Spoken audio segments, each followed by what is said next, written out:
آپ نے درجنوں لوگوں کا دل توڑا ہے اور آپ کا خیال ہے میں کثرت سے درود شریف پڑھوں گا تو معاف ہو جائے گا۔ کثرت سے درود پاک پڑھنے کا ثواب تو ملے گا، طبیعت میں مٹھاس بھی آئے گی، حضور راضی بھی ہوں گے، پر وہ جو اس کا دل توڑا ہے اسے معافی بہرحال مانگنی پڑے گی، اس کی دل جوئی بہرحال کرنی پڑے گی۔ میرے عزیز، نبی پاک علیہ السلام نے وضاحت فرمائی۔ حضور فرمانے لگے صحابہ سے بتاؤ میری امت میں مفلس کون ہے؟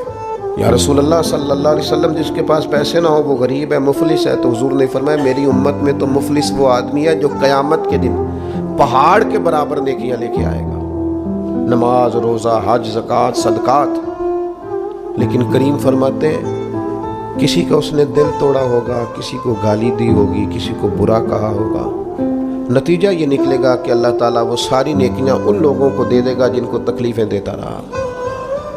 پھر بھی اس کے ذمے حقوق بچیں گے، تو اب جن کو تکلیف دی تھی ان کی گناہ اس کے ذمے ڈال کے پہاڑ کے برابر نیکیاں لے کے آنے والا آدمی بھی دوزخ میں چلا جائے گا۔